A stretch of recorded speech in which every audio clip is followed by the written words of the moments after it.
Ladies and gentlemen, welcome to another great edition of Tough Talking Thursday. With me as a great panelist, I have with me our senior and chief political analyst, Mr. Wilmot Cooney. How you doing there, sir? Thank you. Happy to be here. Another panelist, our public policy analyst, Ms. Kawu Family. How you doing?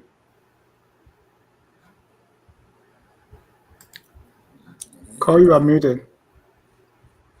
There we go. It's great to be here. Thanks for having me, as usual. Thank you very much. And our young man from Wapler Institute, our political analyst, Mr. Mohammed Sharif. Mr. Mohammed, how you doing this, sir? I'm very well, thank you. Great. Today we have a great topic. We are going to be talking about lobbying, the significance of lobbying. In Liberia, we have the government of Liberia and the opposition lobbying in DC. But just before we get to that, I would like to pay a special tribute. Today is the birthday of the CEO of this organization, Focus on Liberia. Usually, most of us will not associate ourselves with any organization, but this particular organization caught my attention because in Liberia, we have a history of not building institutions. And this young man had the vision and the understanding and the gravitas to put together something that have lasted 4 years. And the future looked great. Mr. CEO, I take off my hat and I say, happy 50th birthday to you, and we'll look forward to the next 50. Thank you very much for a great job, Mr. Dennis Ja. 50th birthday. Wow. Thank you. You are very young. Now let's get to the topic. We are talking about lobbying in Washington, D.C. Everybody here has some expertise or an opinion about lobbying. We want to look at the subject matter. Who are those lobbying? Does it matter? What does lobbying do? Do we have an end game? Is there a return on our investment? We need to look at these, and nobody else has the expertise than the three folks on here with me today. They are experienced, highly educated. They are Liberians, people that have knowledge about the issue. So let's get right into it. Let's go to the first question here. Lobbying. What do you make of lobbying, the lobbying contest, the government of Liberia, and the reportedly lobbying firm hired by the opposition, the CPP? And I will start with you up top, Mr. Sharif.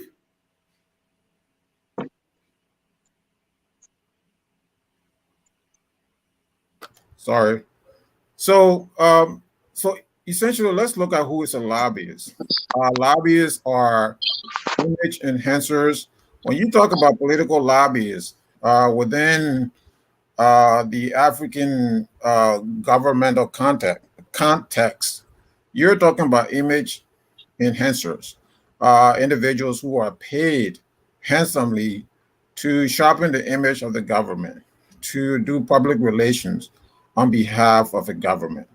So these are the people that our government, the African government, and there are other governments, but specifically the African government, Liberian government, hire to not their own people, not people like, Paul or Wade, who are very well educated and who can be a great representatives of our country. Not those people, they hire. They hire individuals who are sometimes, most times vicious, will sometimes cost the country a lot of resources needed in Liberia. So these are the individuals they hire. And when you look at lobbying, this is not a new phenomenon.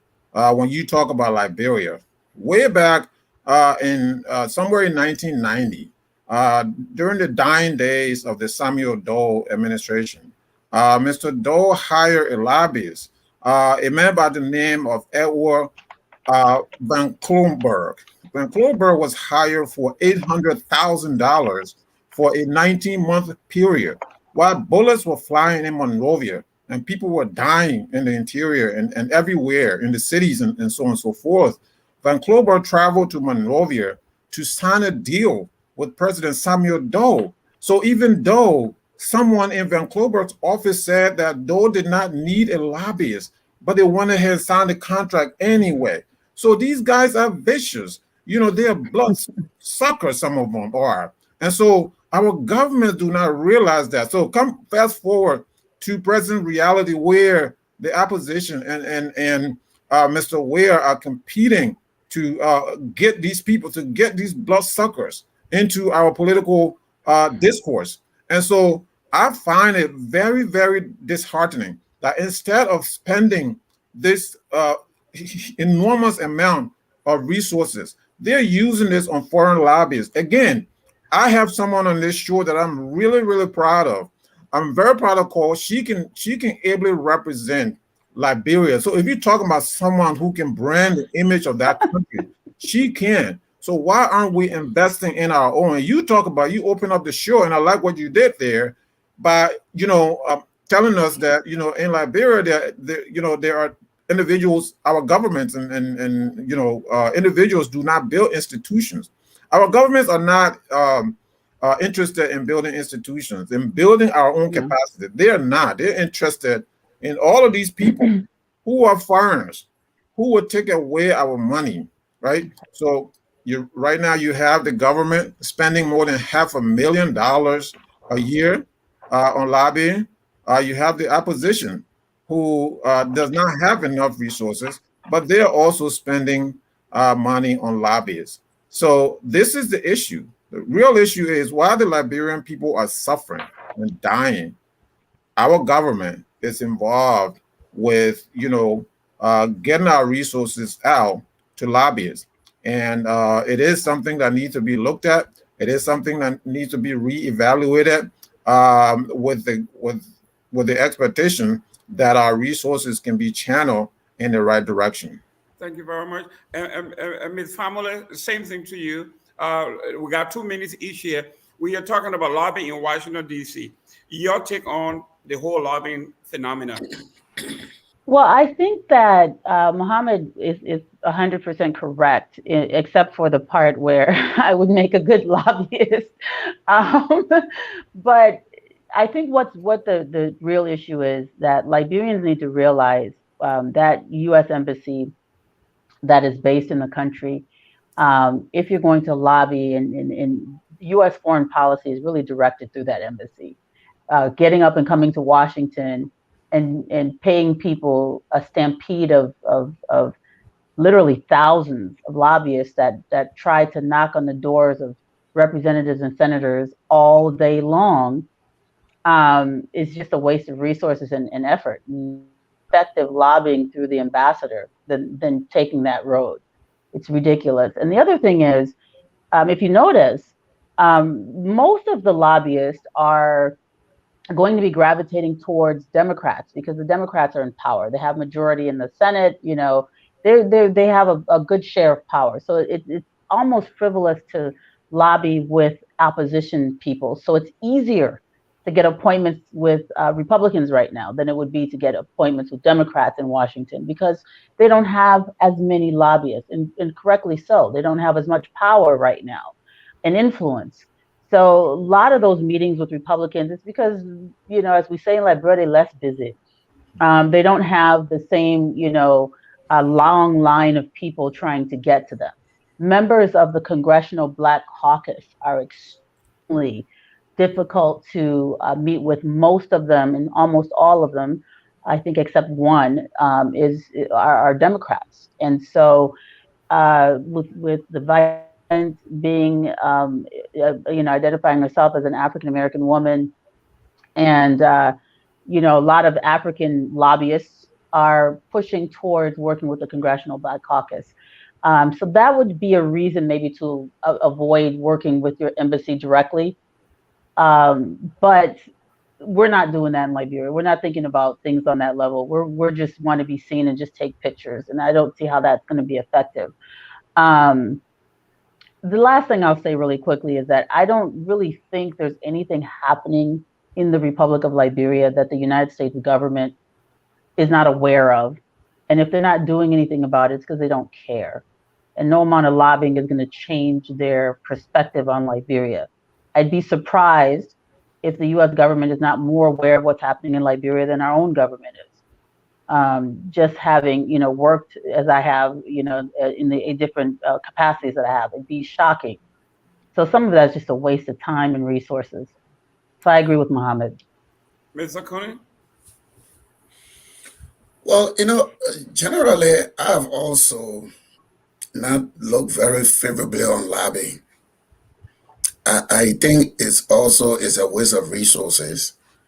I believe that the best lobbies a government can produce are its own citizens that benefit from the performance of the government, that benefit from the programs of the government. No one can enhance the image of the government other than its citizens. And so over a very long time, not just this government, I have also looked negatively on the whole idea of spending huge sum of money on individuals that come to Washington or other places to lobby. Then the new element that has been introduced, the opposition lobby, that is a new phenomenon.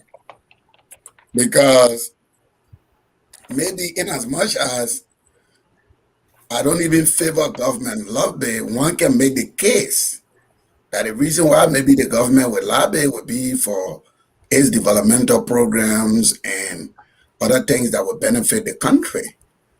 But the question is, what is the purpose of the opposition lobby? I want to believe that the opposition should be more propelled by conditions on the ground that are so terrible that they're trying to change, that you will not need any lobby for those kind of situations. So the opposition element is the one that is kind of new to me. I remember in time past, Liberian oppositions from the days of the military dictatorship to Charles Taylor, they were not lobbying. They were presenting objective conditions on the ground in Liberia that was, at the foundation of their political action. You don't need any lobby for that. You don't need lobby to project if you believe that the people are suffering. You don't need a lobbyist for that. Yeah, So, not to cut you off, Mr. Cooney, for me personally, I worked with the Joe Biden, Barack Obama re-election for 8 months, and I was very, very involved in the state of Florida. Now I know for the fact that lobbying is a part and parcel of the American democracy. Look at the NRA. Look at the major organizations. When I was CEO of the local United Way, we have a lobbyist in Washington, D.C. So to get the doors open, like Mayor Carr used to say, it's like lotto. To win it, you got to be in it. So how can you say, okay, that lobbying is a waste of money when everybody is doing it? The part is very small. Okay, throw a little light on that. Why wouldn't you be at the party where the cake is being dealt out? So I think we need to understand that you're talking about the NRA, you're talking about the United Way, you could talk about any American organization. Americans pay taxes to the US government. They're supposed to lobby their government officials and influence their policy decisions. That's the purpose for which they vote and send people to Washington. And as a young person, when I was in college, to date myself, Senator Paul Wellstone, even when I was in high school and I was a student activist, Senator Paul Wellstone was still alive in Minnesota. And we used to lobby, with Senator Paul Wellstone. and also local senators and representatives for the state level to try to get resources for our student organization at the university. Because sometimes we would lobby with the university president, board of regents, and they would deny the Africana Student Culture Center resources. We take it a step higher. The people who sign their checks and allocate resources, lobby with the donors. So we had vested interest. And during the years of the Civil War, those who were lobbying in Washington were Liberians living in the US who were paying taxes to the US government. Some of them were citizens, some of them were permanent residents, but all had vested interest in the United States because they were US taxpayers. Foreign countries lobby as well. So that's a separate type of lobbying process. They don't have the same access that an American group would. So even if you hire an American lobbyist who's lobbying on behalf of something that is not, that isn't American, they're going to have a much harder time pushing an agenda. The bottom line is the United States, when it comes to their foreign policy, they are so advanced technologically. They're so advanced as far as information, being able to obtain information. You can try to spin it any way you want. At the end of the day, they know more than you think they know. And the other pathetic thing that I've been seeing with Liberians, the types of people that they're hiring as lobbyists are not even credible or respected or held in any real high esteem. You're talking about people who, for the most part, are almost like bottom feeders, right? You have these kind of political mercenaries that take opportunities to exploit these very desperate and unfortunately naive African governments or opposition groups. The same lobby, somebody might lobby for Biafra, the separatist group in Nigeria, and they'll come to the United States and and they'll pay them to come and lobby. They're not going to be very effective. I don't care how much money you pay them. The US government has no interest in a separatist movement in Nigeria. If they did, they would be the ones to set it up. There's no amount of lobbying Biafra movement can do to get US congressmen to go to the table and say, hey, let's help these guys separate from Nigeria. It's not going to happen. But they pay these bottom feeders a lot of money to do it anyway, because they're naive. And then these bottom feeders that call themselves lobbyists, they want money. So, it's a con game for the most part.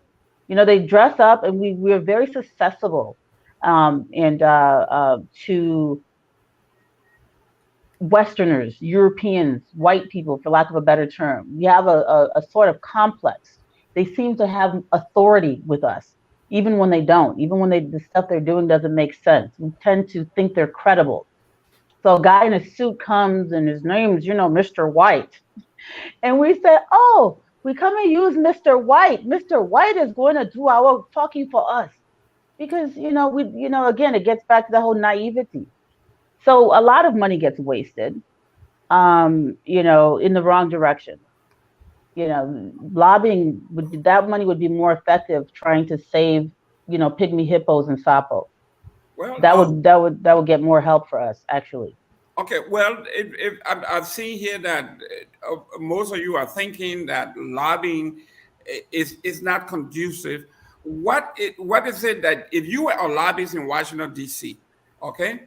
What is wrong with lobbying? You name few, but if you were lobbying, knowing, I'm coming to you, Mr. Conner, knowing that lobbying is wrong, but if you had to, what would be your desired outcome? What is it that you would be looking for in a situation that is considered wrong, but you still had to do it? No, but for me, I'm not passing a judgment on the act of lobbying. What I'm saying, what I'm examining is foreign government spending the money of their countries in the United States for this image enhancing that we're talking about. My general position is that a government can achieve that by just working for its people. When you work for your people, your image will be enhanced. Other government will take you serious, and whatever doors that you want open will be open to you. Instead of diverting that resources to coming to the United States to think that you're going to get somebody who will open the door for you. And what even makes it sad is that, like what many of the panelists have alluded to, some of these people that are hired to do the lobbying, most of them got shitty characters. Look at the lobbyists for Mabutu Sese Seko. What was the benefit the people of Zaire were receiving from that kind of lobbying effort? We have to make the distinction between legitimate government to government engagement and being a lobbyist. Those are two different things. A government coming here engaging its counterparts in other areas to promote its development programs or to get support for its program is a different thing than just taking money and giving it to somebody who you think will make you or open doors for you. I'm saying you can open that doors by yourself by doing things that you should do as a government that will make people, both your citizens and the international community, to take you serious. And you don't necessarily have to take money to give to somebody to just open doors for you for these meetings whose benefit we don't know. And, you can go to the Doe days, you can go to the Taylor days, you can go to the Ellen days, you can now we in the weird days. I mean, the benefit from these kind of activities are very difficult to measure. Very difficult to measure. They are in the darkness. Mr. Sharif, I was just looking through the importance of lobbying, and I was looking at the British government, the Department of Defense in Great Britain hiring a lobbyist in Washington, D.C. to further their interest. So we are talking about superpower, also lobbying another superpower, because this is the heart and the nerve center of every activity in the world, and everybody wants to be a part of it. For the country of Liberia that has a maritime project, there is a special lobby that specializes in lobbying specifically for maritime issues. So are you telling me that we should not lobby on our behalf because of what we do back home? With our image back home gave us a rating on maritime, on defense, on economics, on law, on human rights. Take a stab at that. I believe that the government of Liberia should never pay a dime to a lobbyist in the United States. I still maintain, Cole turned this down, but she's one of the best Liberians, that we have. There are many. What is another? Just by working with them on this program and focus on Liberia, I know how distinguished these great women are, and that the government of Liberia can use them, as a sort of representation to fully represent the country. Who's better positioned to represent Liberia than Liberians themselves? These great women can do that. They're very educated. Let me push back a little bit. What you were saying here, you were reminding me of the old order. We are talking about the power movement and the Moja. There's a group that wanted the oligarchs to leave, but then they wanted to replace that oligarch. They wanted to be the new oligarch. You are saying now, from referencing what you are saying, by drawing my own conclusion, you are saying we should replace the lobby in Washington, D.C. with our own lobbyists because they are from Liberia. Isn't it the same thing here? Yeah, what I'm saying is, our own people are coming with a level of sincerity, with a level of knowledge, with someone talk about gravitas, with the gravitas that the foreign lobbyists don't have. I'll give you an example. Reva Levinson was hired by George Weah. Reva Levinson was paid $240,000 a year to lobby on behalf of the Weah administration.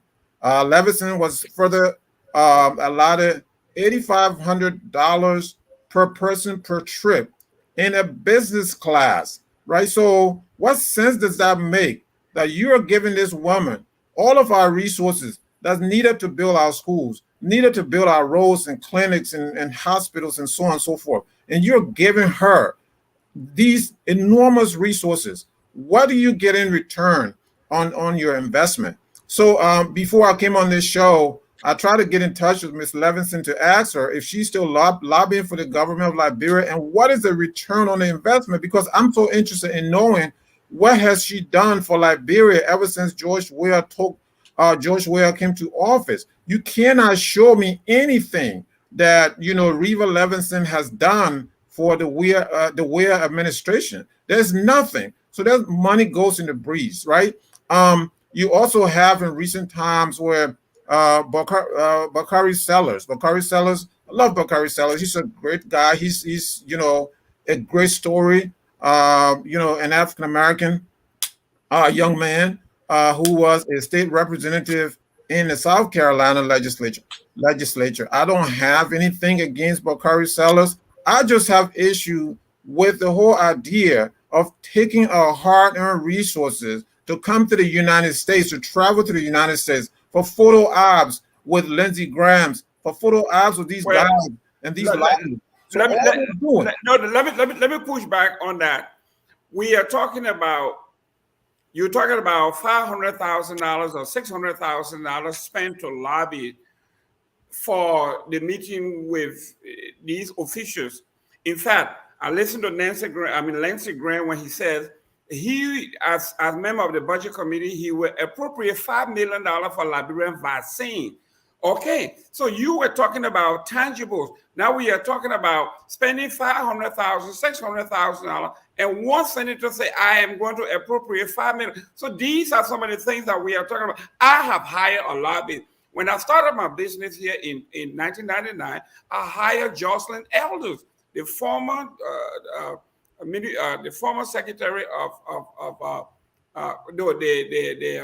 in the Obama administration, and I hired her to carry out certain things for me. And today I am still in business. So while you may not have seen it on the day that she appeared here in Florida, the aftermath, 20 years later, I am still reaping the benefits of that. So I am pro-lobbyist, as you can see, because I know the power of lobbying and I know what it brings to the table. Did you do something right? You did something right, right? You did something right.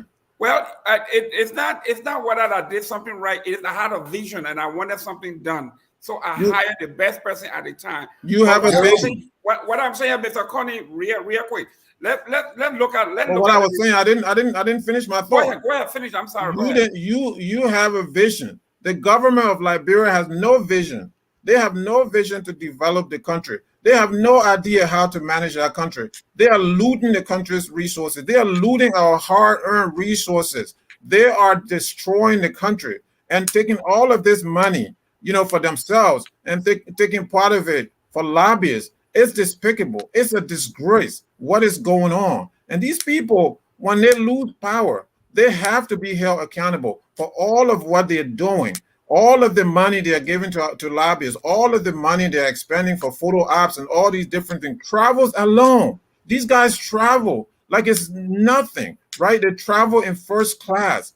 These guys will have to be held accountable when it's all said and done for the destruction they are causing Africa. It's a shame. It's a disgrace how these guys are treating Liberia, just like their coffee farm. This is unacceptable. Mr. Cooney took a stab at this here. No, Lindsey Graham pledged to put $5 million in the budget for vaccine for Liberia. Now, how can you tell me that this is not a return on our investment immediately besides everything else? Listen, my position on lobbying is the same thing as my position on education. It's not like you don't like education or you don't like lobbying, but the question is, in most cases, these kind of activities do not produce the kind of benefits that cover a vast majority of the people. So then again, we ask, what is the lobbying doing for our country? People ask those kind of questions. Is the same as, what has this education been doing for our country? Which when we ask them, we are labeled as anti-education. But that is a legitimate question. You talk about the UK experience. UK is lobbying the United States for arm manufacturing contract that will boost the productive capacity of the UK, that will benefit the entire citizenry of the UK. The point we're making to you, the point I'm making to you is that almost every story of lobbying by any African government is about an individual. It doesn't bring benefits that apply to the rest of the country. And so, people associate lobbying with this. You talk about your own situation. You lobbied, but it was for a general good for the people that you lobbied. You in business. The question is, what do we get from these lobbying? But And Mr. Quinn, let me push back real quick. I just gave you an example of Lindsey Graham pledging $5 million in the budget for vaccine, and you are saying what the people get. Isn't that going to the general public? Isn't it for the good for the good but of the nation? what I'm saying, and let me push back on you too. I'm saying any United States politician will respond to a serious effort by the Liberian government in that direction. It don't have to go through lobby. So I'm trying to make a distinction. It could have been an email. Yeah, I'm trying to make a distinction between giving money to somebody, but I do recognize legitimate government-to-government interaction. And I think we have to make the distinction. If a government delegation comes here to advocate for the government, it's a totally different thing. If the government sit in Monrovia and say we're going to pay somebody who will build our image and make us look good, I'm saying a government, any government, and my brother here trying to be partisan. Sometimes we got to discuss these things without the partisan lenses. I'm saying any government can be made to look good by the activities that they carry on that impact their citizens. You don't need a lobbyist to do that. That's the point I'm making. Mrs. Famila, let's look at lobby. Okay, what are the expected outcome? Who is actually paying, and where is the money coming from? So we have to remember that we have a diplomatic corps, and that's where lobbying actually begins, right? So we have the whole reason you appoint ambassadors. These are your lobbyists. These are your frontline lobbyists. You were talking about maritime earlier. Maritime, because we had a person who was a very effective communicator, as a commissioner of maritime, Commissioner Kesley was one of the most effective lobbyists in the entire African region, sub-region, at the IMO. He was able to negotiate with some of the most powerful players, with the Chinese, the Greeks, the Panamanians, and in that IMO setting was able to negotiate for Liberia to have a seat at the decision-making table for the International Maritime Organization. That is what you call lobbying. And, because of that position of power that he afforded Liberia, this little country with very little resources, we were sitting at a table making decisions with people that literally pay hundreds of millions of dollars into the industry.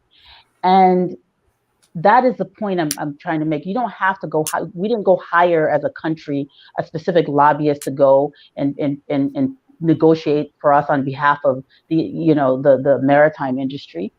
That was what the leadership, having the right leadership in place, did. And it wasn't only that. I mean, there's many examples of this. One of the biggest voids that I think we have is a competence void. You have foreign diplomats and foreign service professionals who have access to Washington. They live in Washington. They're on our payroll. And when I say payroll, I'm saying the government is sponsoring their presence in Washington. The first question we should be asking is, what are they doing other than issuing passports and visas? What is their other responsibility? Why is their presence in Washington? Because we could, otherwise it would be there. It is to have communication, it's to be able to discuss these things. And I'm not seeing any of that. So it's a waste of resources. We have limited resources. Another thing, you don't have to physically get up and go. You can lobby through your embassy. You can lobby through your ambassadors abroad. You can lobby with the U.S. government through the ambassador right in the country.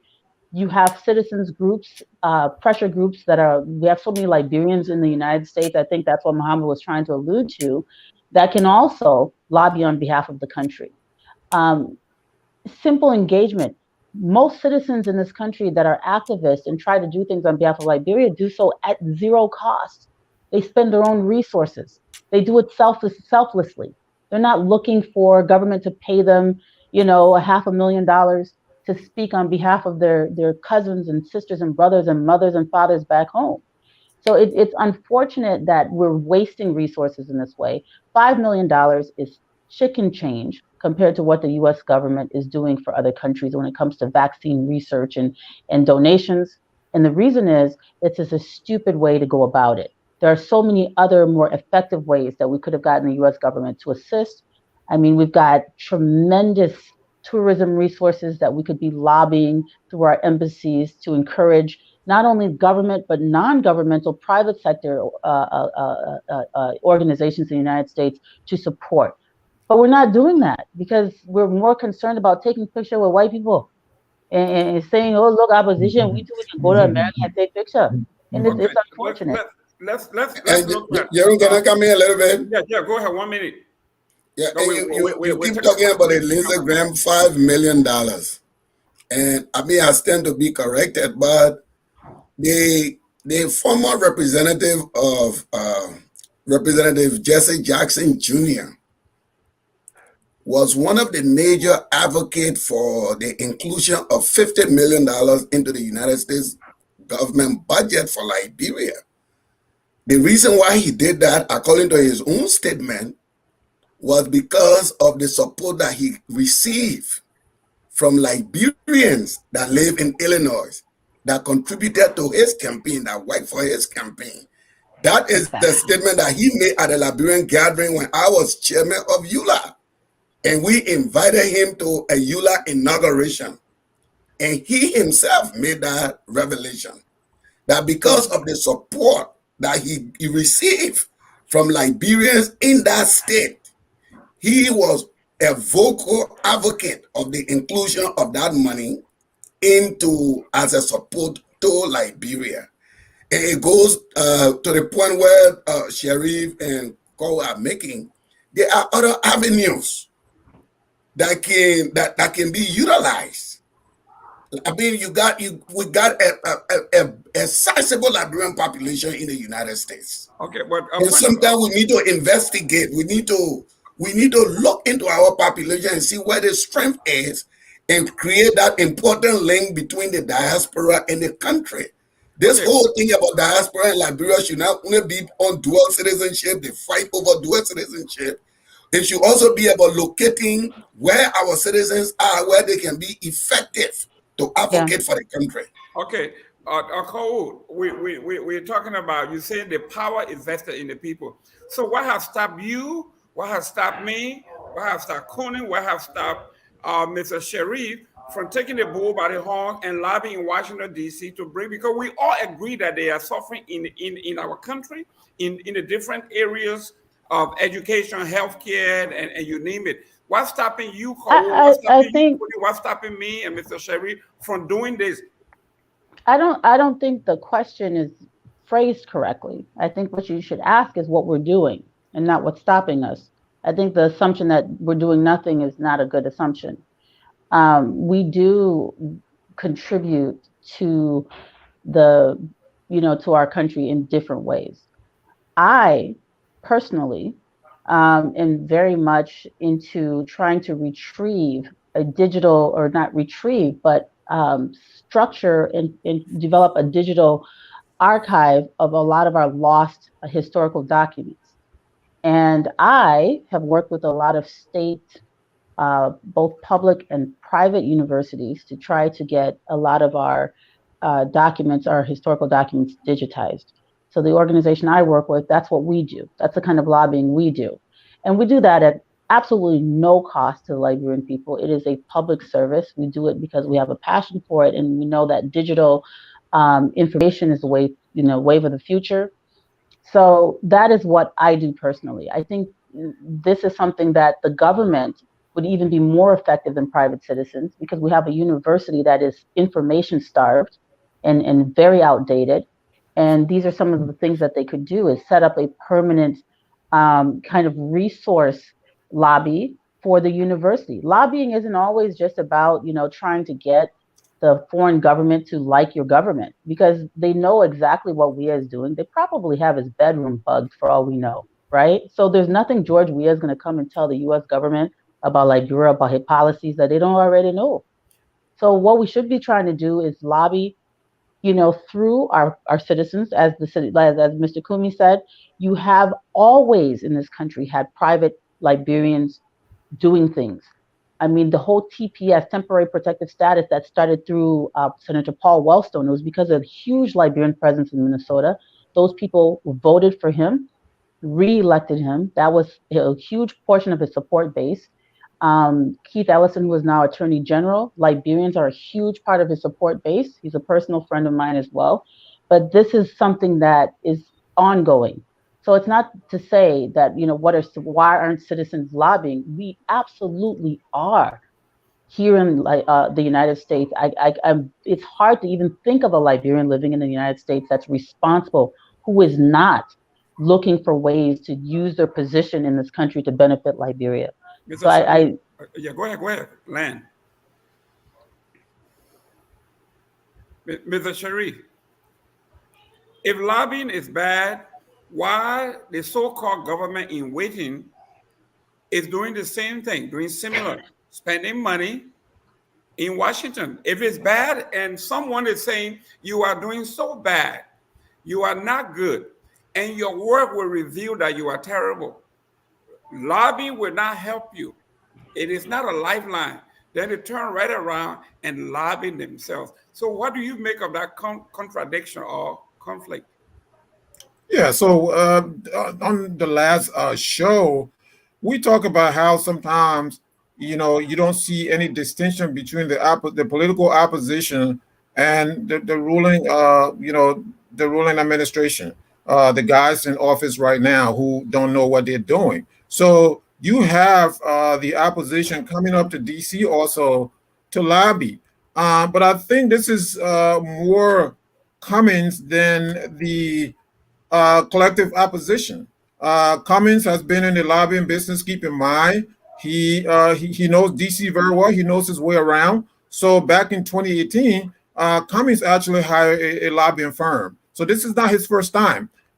He has lobbied before. So I think this is more Cummings than is the collective opposition. Today I was watching a program, and one of the opposition person was saying that, suggesting that the rest of the opposition membership were not aware, aren't aware of, weren't aware of this. So I'm not going to put this squarely on all members of the opposition. I think this is Mr. Cummings, but we can't make this, George Weah an opposition issue. What the opposition is spending is peanuts compared to what George Weah has been doing since he got elected, right? So George Weah is taking our resources, our hard-earned resources, and spending this money, spending these funds on lobbyists, spending the funds on flying around all over the world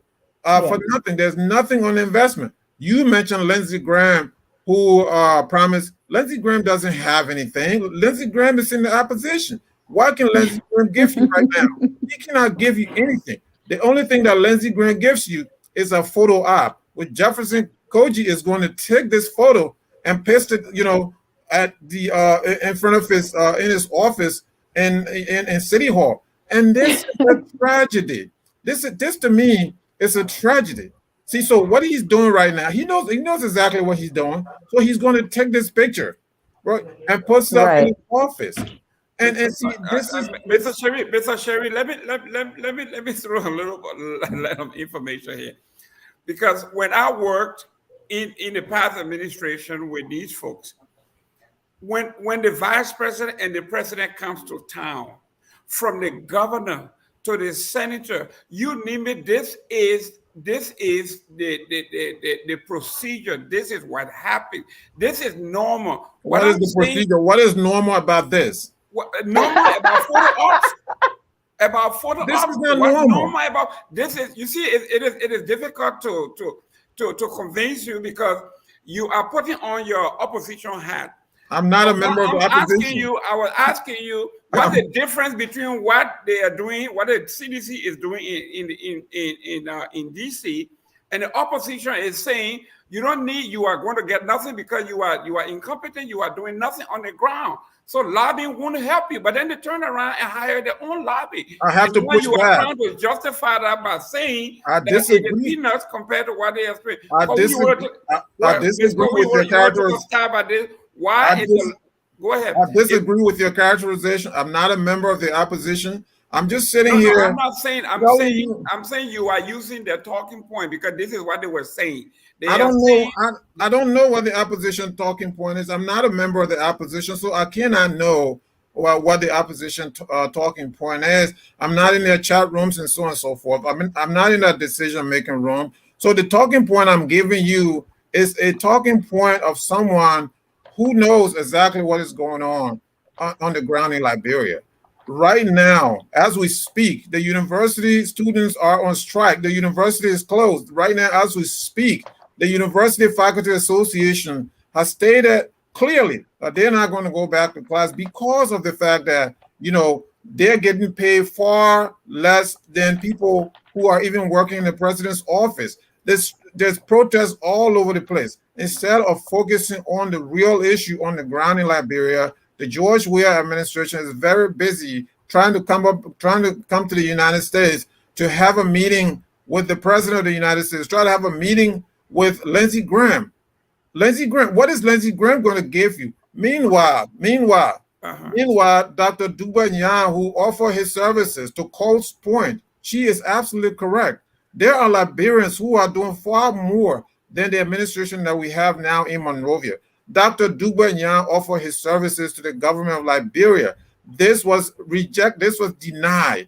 It was turned down. A Liberian who took his time to go to Monrovia and offer his service to his government. This was turned down simply because he is a member of an opposition political party. This is a disgrace.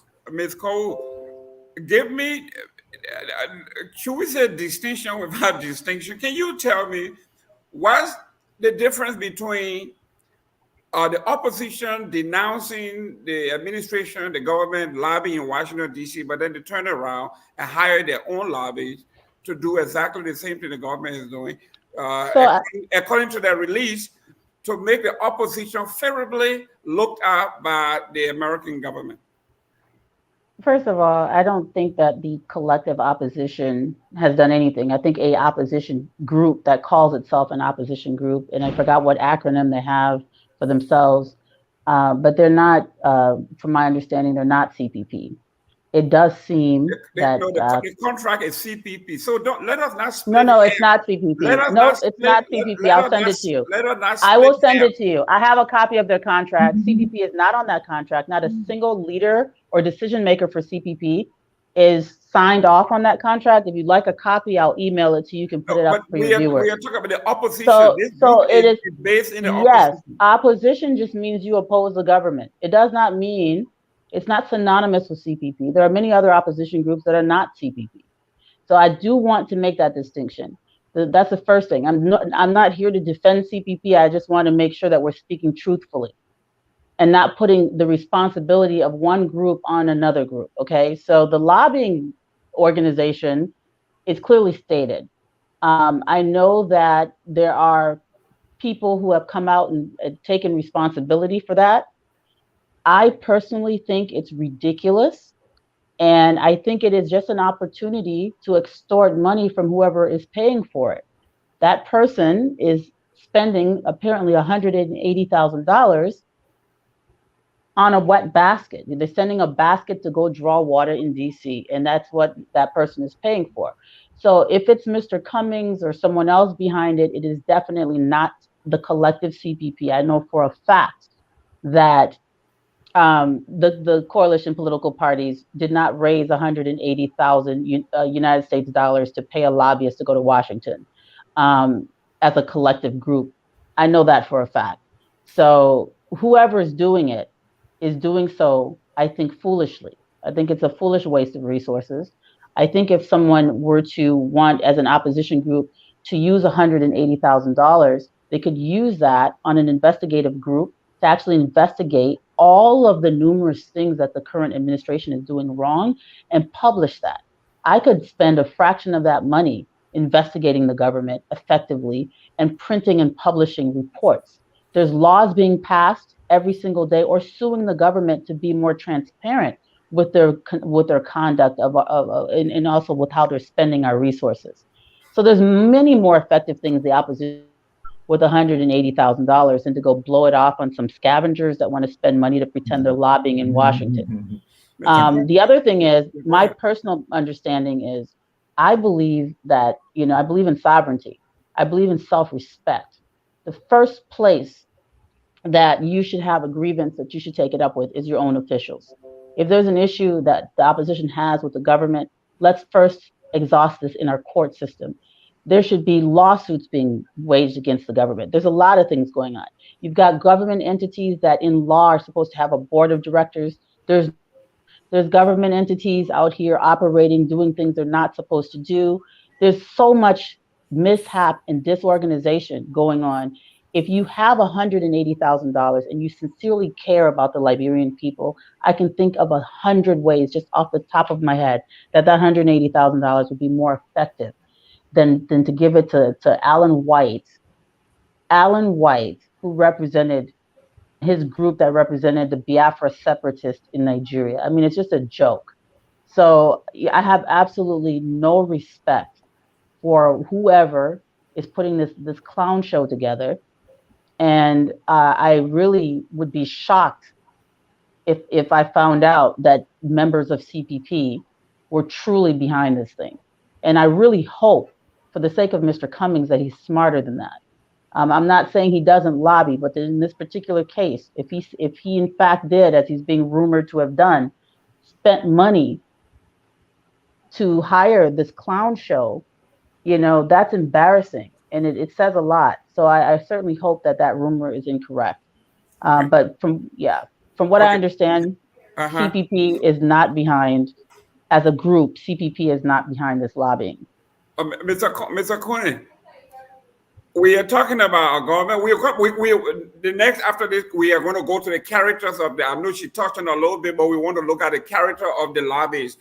But for now, let's look at those who consider themselves government in waiting or the opposition, saying that the government is doing something wrong in Washington, D.C. by hiring lobbyists, then turn around clandestinely until somebody exposed them, hired a lobbyist to do exactly what they are criticizing the government for. Well, that is the height of deception. And that is the kind of double standard that I've talked about all the time. And that is the exact reason why I believe that the opposition offer no alternative to the government. I mean, we can pass words as to whether it is collective opposition or it's an opposition. Well, some of the documents we're reading talk about a Sylvester Grisby, who is, represent the CPP. Where he got his authority from, I don't know. But there's nothing about the CPP in that document. That's not true. Nothing.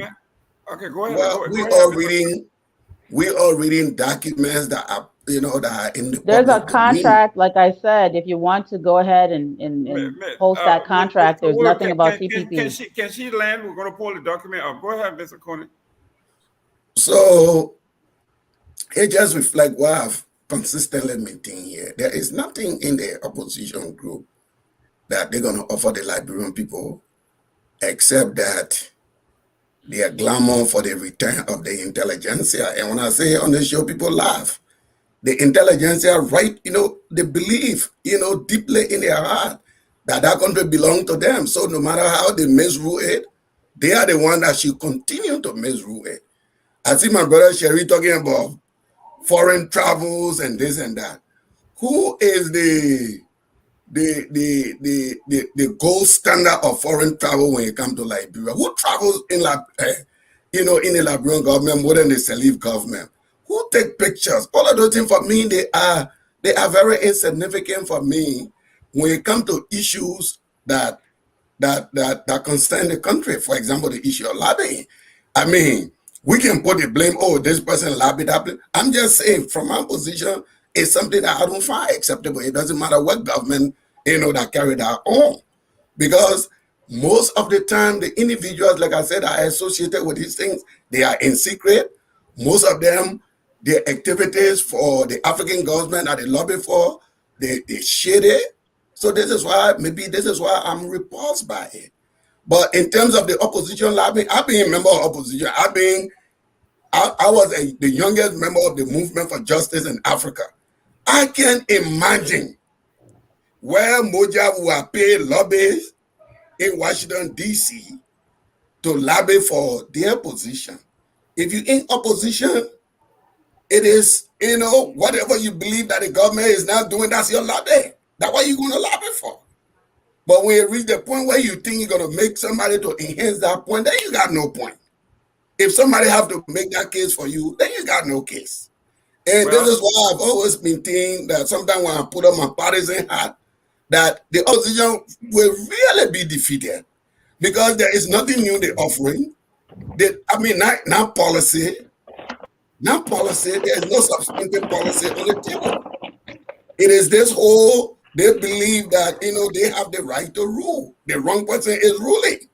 And my brother Sharif is so offended that the wrong person is traveling. The wrong person is, he never complained about the intelligentsia when they were traveling, using the country resources, when they were inviting their grandchildren to national events, making them to present, no expertise in anything hydrocarbon, but because they live in the state of Alaska, they brought them to, my brother was not offended by that. Can you imagine if Georgia bring a 11th grade child to come and speak on a major policy issue? And that's the arrogance. It is that arrogance that, we will continue to point out. But sometimes the issues are bigger than that. The issue of taking money and giving it to individuals to do image billing is bigger than that. And back to the question that he asked, if we think citizens can lobby and do things for the government, why aren't we doing that? There are a lot of Liberians that are doing that. Like my sister would say, a lot of Liberian organizations. You can go from organization to organization that are doing different things in Liberia. Yep. Okay. Whether it is billing market in their home, whether it is billing hospital, whether it is halfway, whether it is resource center, whether it is alumni associations taking the responsibility to pay the salaries of their former school, all of these things. What is missing? The link that is missing is that coordination between the home front and the diaspora front. And in our little weak way, we try to create that coordination. We fought for the establishment of the Diaspora Engagement Office. And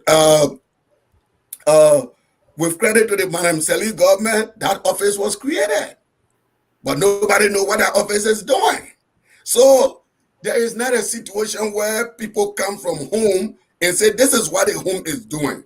You in the diaspora, what can you do? Nobody consult. It is all, everybody come here, they talk to their friends, they talk to their families. They don't engage the diaspora in an organized way. Even when you speak to them, they say, oh, Kano Liberia can't invest. I'm going to take my money and just go in Liberia and go on Broad Street and go invest. I mean, you will point to them examples of countries that engage the diaspora in a substantive way, where there is a serious coordination between the diaspora and the home country. So that is the link that is missing, but it doesn't mean that Liberians in the diaspora, they're not meeting up the challenge, that they're not doing what they're supposed to do. They are doing that. Let's go to the next question here, and hopefully we can discuss this real quick. Let's look at the character of the lobbying groups that are being hired by these both institutions. Let's look at, for instance, let's look at Mr. Sellers And let's look at the Alan White. Let's look at the character. I know Mrs. Famula touched on that as far as the character is concerned.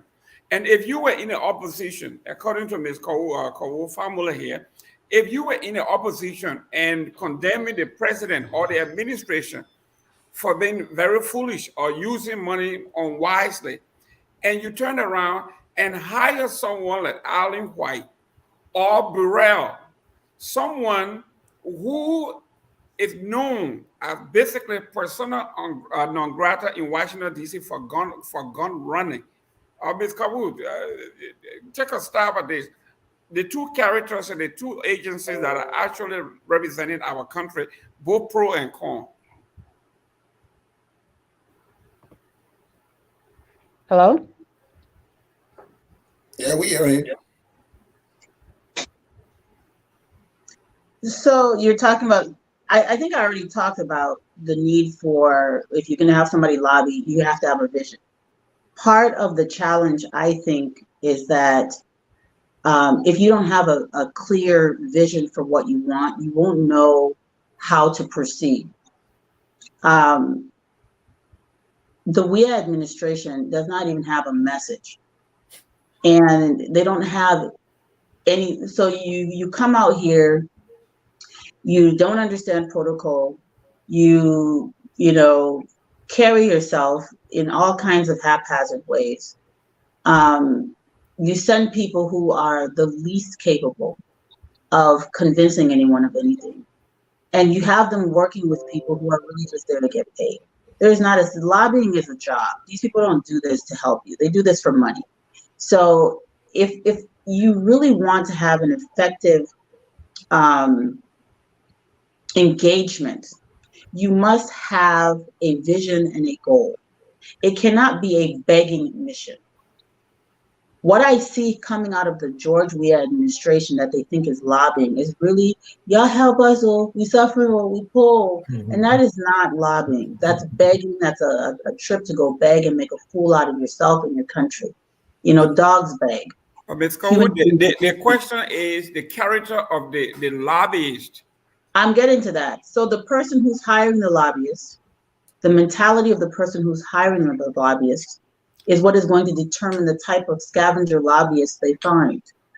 So you first of all, if you're going out here on a beggar mission, you're not going to look for a lobbyist to push a specific type of agenda.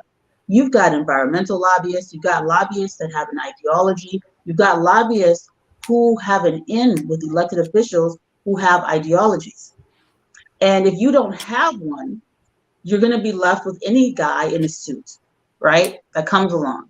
Alan White doesn't like African people. He has absolutely nothing sound or respectable that he has ever said about Africans. He belittled us. If you read anything that he's written, he's extremely disrespectful, condescending. He thinks we're savages, basically. He thinks that we're, someone who doesn't respect your humanity is not a person to hire to push any agenda. You have to be a fool to do that. So the first thing that is the problem with these lobbyists that they've chosen is that they're not even principally or ideologically aligned with Africanness. These guys do not have any regard or respect for Africa, and Liberia, my God, is an African country. If you think that people, and this even goes to President Sirleaf, if you think that that these people respect us, you are absolutely incorrect. They don't. There are lobbyists, if you're forced to do it, who have an agenda, principles, and policy minds that are aligned with the advancement of our cause, which is for us to get out of poverty and become self-sufficient and become partners instead of beggars in our interactions. Those are the kind of people that we need to be talking with. But before you can get the right person, you have to be the right person. And instead of us being able to engage those people, we're not even thinking on that level. Oh, we get white men, so you will go and talk for us, and fellow white boy, and they'll beg for us, they'll beg for us, they'll beg for us. That is not a lobbying strategy. That's pathetic. Excellent. And that's what we're doing. And it's the same thing goes for the opposition. if, or whatever opposition group that is, Grigsby, whatever his name is, why is he going after these scavengers? There's two possibilities. One, he knows nothing's going to be effective, and these are some bottom feeders that he can suck $180,000. They'll probably split the money, and nothing will come out of it. That's one possibility. Another possibility is he's really not very smart. They really think that these people are going to be able to go and do something effective. But both scenarios are embarrassing, right? They're ineffective, and it's not going to produce any fruit. We're going to go to a quick break after my brother here. Mr. Cooney, what do you know about Mr. Sellers, this young, firebrand, vibrant, up-and-coming Democrat, former CNN communication person? What do you know about him, contrasting with the opposition? Everything I know about him, you said it in your question. Well, let me. Why would I know better? I know my fellow Southeasterner from Waplo Institute have given his take on sellers. Let's take a quick break for our station to identify itself. When we come back, we'll be going back to comments, your response, and then we'll take some call if possible. Time is fast spent. Let's go to a station break. At Focus on Liberia, we discuss everything Liberia, from education to politics, arts and culture, entertainment, agriculture, history, religion, family, and technology. Focus on Liberia uncovers and showcases the best of Liberia and shows the world the truth about Liberia. We educate, elevate, and promote all things Liberia. We conduct interviews, panel discussions, debates, and more. Tune in to Focus on Liberia on Facebook and YouTube and be a part of the stories that make up the news. This is Focus on Liberia, and I am Dennis Jack. Ladies and gentlemen, welcome back to Tough Talking Thursday. I am Jerome Gamer. I'm sitting in for the CEO who is having a deserving break on his 50th birthday. For a young man with such a vision, I think he deserves a day off, and we will do our best to hold down the fort. Now, let's go to the comments here and see what our fellow Liberians and people in the diaspora are thinking about this particular topic. Let us be interactive. Come in and say what you want to say. We have here Mr. I think it's Young Yale. I'm watching from Carwell, New Georgia. Welcome, my friend. Norris Sekou Kanet. Certainly, counter-lobbying is a new phenomenon, okay? Emmanuel Kamara, lobbying is necessary for access. The important component of lobbying is hiring the right firm to open doors. Flomo 8700. Thank you, Kau, for enlightening on lobby.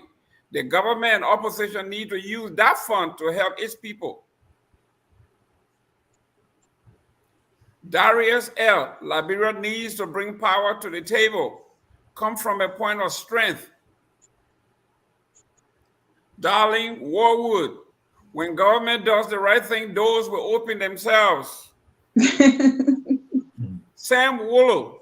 Lobbying is not wrong. It is an industry with the entire street dedicated to its DC, and this firm represents foreign government. Sam again, success at lobbying require access to key leaders in Washington. Not just anyone can lobby in Washington. Most lobbyists are former Hill staffers. That's true. Morris Sekou Kane again, I am of the view that one does not need to put fire on a farm that is ablaze. Useless unless a government lives up to those criteria that the American government consider as good governance. No lobbying and counter-lobbying can help. Joe Moyu, Reva Livingston was also used as a lobbyist by Ellen Johnson Sirleaf. She was inherited by the Weir government. We got Caleb System. The current situation is unacceptable, and I agree 100% with Mohammed Sharif. Asen again, Lindsey Graham is a clown and a coward. He was the anti-Trump at one point, and then King, one of the biggest Trump. Okay, I won't go there. Zilly, hiring a lobbyist is a chance game. It is not 100% certain that when you hire a lobbyist, then the result will follow positively. Mills, I applied for my Liberian passport since last month up to now. I haven't gotten my passport. I guess you need a lobbyist, young man. One would again, George, we can hire Jesus Christ and Muhammad combined to lobby on his behalf. It will produce no result. The American government thinks Liberians are jokers for electing George Weah just like everyone else, and America is waiting in what is it? Even America is waiting for 2023. Edward Amara, the administration of Mr. Weah cannot survive without successfully lobbying. I think lobbying is a constitutional act. It stands to benefit both the government and the country as a whole.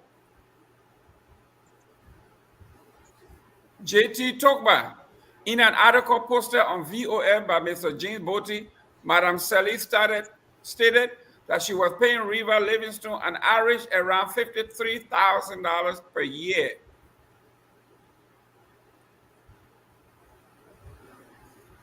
Simpson, why must opposition spend money for lobbying as well? They are saying pro-people are hungry and the economy is bad, but taking $180,000 to counteract the government is a shame to some of you who sits on these platforms and just criticize without doing a thing in that country. J. Nathan Blaze, CPP cannot divorce themselves from the so-called group that is lobbying to bring sanctions to Liberia. Group of jokers and dreamers. Is that what the group is?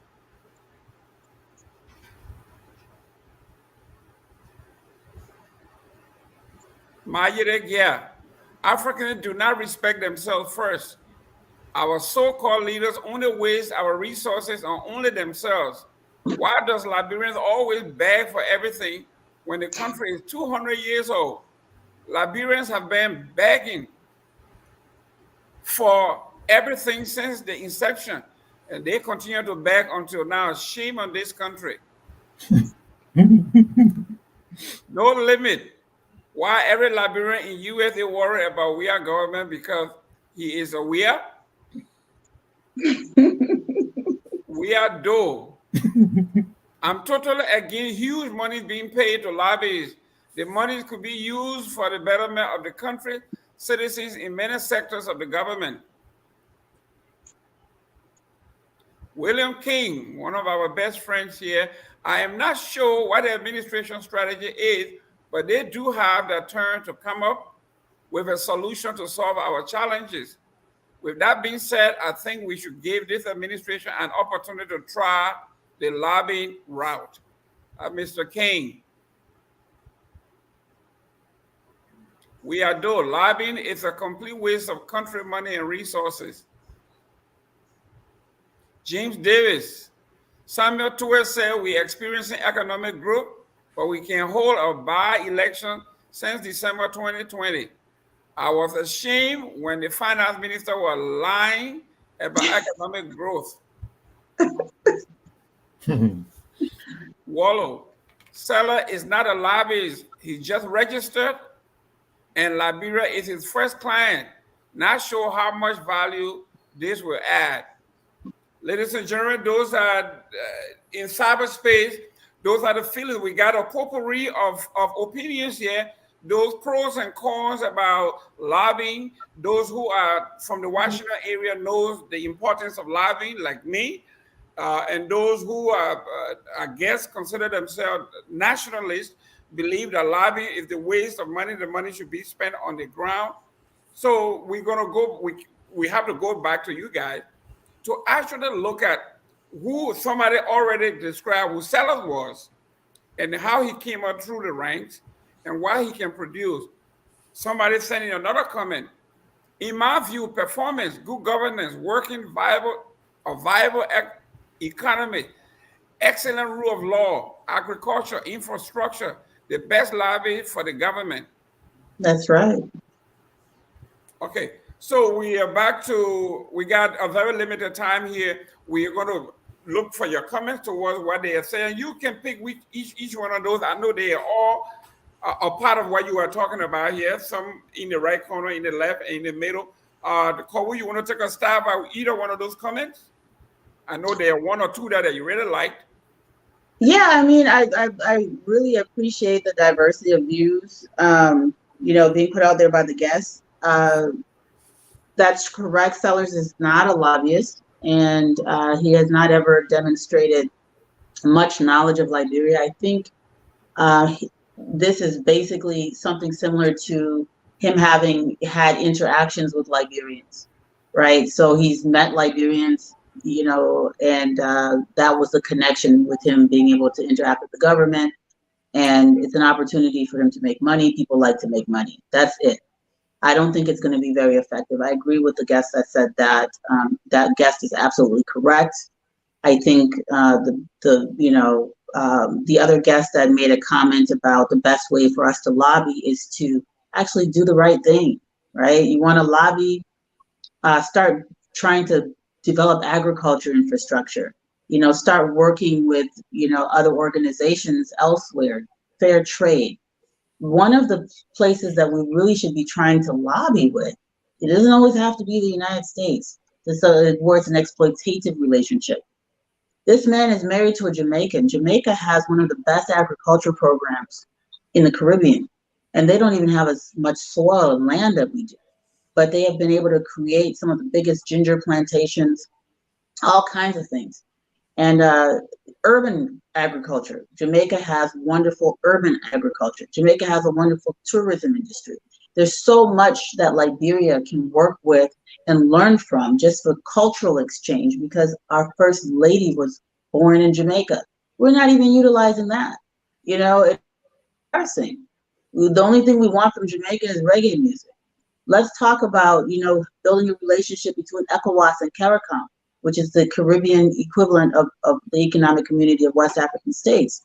Let's talk about lobbying with our peers, with people who are like us. We don't do that. We're focused on being beggars instead of partners and looking for ways that we can grow together. But I really, when we had won this election, I thought that we were going to have a very good relationship with the Caribbean and have some of those positive cultural exchanges, and it's been a disappointment. We'd rather wear, silly clothes and go to Washington and take pictures. Thank you very much. Waplo Institute, the representative, he looks like President Tutman here, looking good. You took a stab, and I know you talked about Sellers earlier. Take a stab at the Alan White and Mr. Burrell.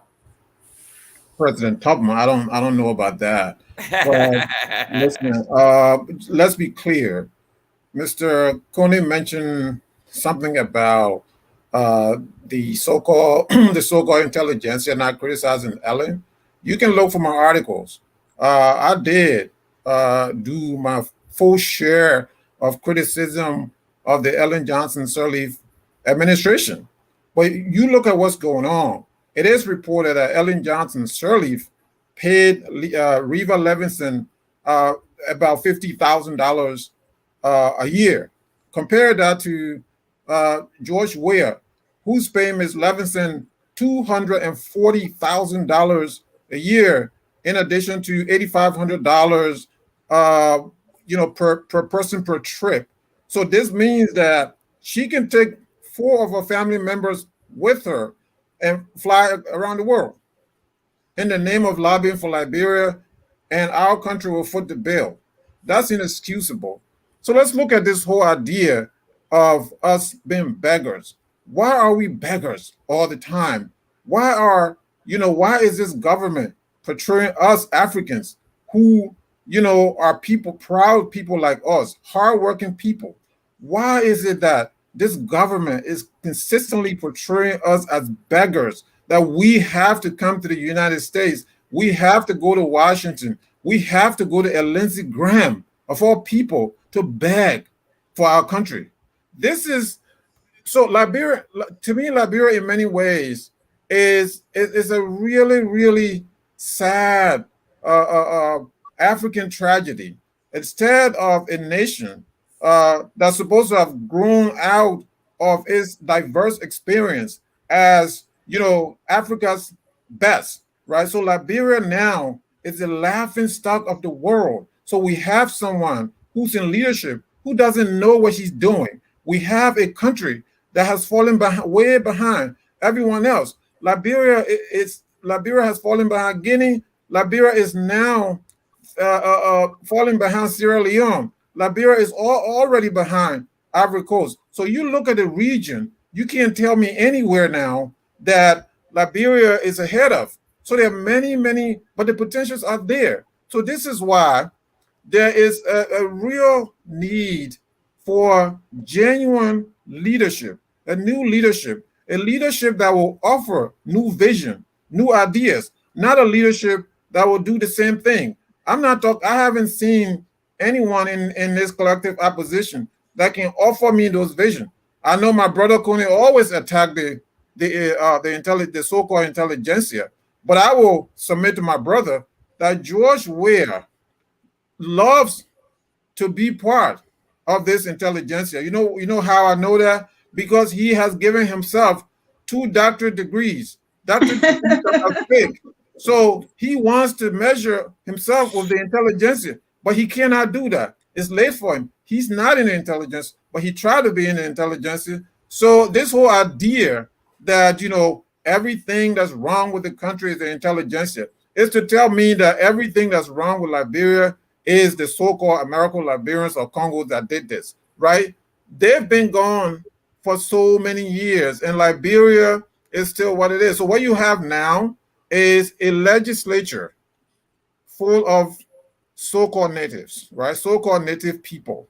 You have the executive that's run by a so-called native. I don't like to, put things in that kind of category, but I have to for the sake of this argument. You have a president who is a so-called native. You have the judiciary that is headed by native people, right? For the sake of this argument. So what are they doing to their own country? In 1980, I mentioned the other day, in 1980, there was a bloody revolt. There was a coup d'etat in which the president and dozens of his family members were murdered in the executive mansion. 10 days later, on the beach in Monrovia, the president's cabinet were stripped naked and brutally murdered in the name of lifting Liberia out of poverty, in the name of eradicating corruption. And here we are, 3 decades later, Liberia has regressed from what it was under President Tolbert, under President Tubman. So we have a situation where the country is not going forward. In fact, Liberia has become the beggar of the world. What George Weah does, what did he do during in the height of COVID? He flew to France to ask Emmanuel Macron to help him, which I thought was a vacation. What is he doing now in DC? He didn't need to come. He didn't need to send his, officials to Washington. They can stay home, like Cole said, and lobby. If you want to, you can stay home now. You can Zoom. They can call them if you want to come see. If you want to talk to somebody like Lindsey Graham, you can call Lindsey Graham. But this picture, this photo op that I'm seeing right here now, this is one of the most embarrassing photo ops for me as a Black person, right? This shows us how degrading, right? How this government has degraded us. Exactly. Has degraded the country, and it is inexcusable that this is happening before our very eyes, and we're sitting here, and some of us, like Mr. Coney, is justifying all of this in the name of this vicious attack on the intelligentsia. We cannot do this. Someone like Jefferson Koji needs to go to school. What is he doing with Lindsey Graham? He needs to go to school to be able to to be able, right, to educate himself, to be able to speak better, to be able to present himself better. These guys have a lot of ways to go. There's much to be done for Liberia. Thank you very much. And ladies and gentlemen, at the top of the show, I mentioned and I spoke about, yes, I spoke about building institutions. This organization is vast. It takes money, it takes time, it takes lots of resources. In so doing, we are appealing to all Liberians and all friends of this organization to at least chip in. It takes money to build institutions. We are asking, we are talking, we are begging our panelists, our families, our friends to please remember this organization when you are actually doing your contribution. Could we please put that number, the Cash App number, up again, sir? And then after that, we're going to go to the callers. We have our Cash App number. We want you to contribute.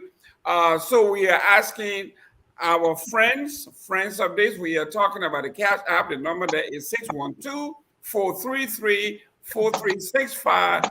Thank you. We want to be here 10, 20, 30 years from now. But let's go to the telephone calls. Well, can I make a point first? Yes, because, go ahead. You know, hello? Yeah, go ahead real quick. Yeah. You know, if you listen to my brother Sharif, you can see the anger of the intelligentsia. It all over him. And sometimes it's just everything he speak about. First of all, when I talk about the intelligentsia, I never talk about it in the context of country Congo. You know, the intelligentsia is just a group of guys that feel educated. They're so educated to the point where they can reject the education of other people that don't talk like them, that don't walk like them, that don't speak like them. So I never spoke about it in the context of country Congo. So you were completely off track when you went in that direction. But I can see the anger because you're seeing similar practices conducted by government all over the world. Government officials sitting with other government officials discussing the issue of mutual concerns. It offends you because those people do not represent the kind of intelligentsia you used to see in those kind of meetings. It is that arrogance that I keep referring to.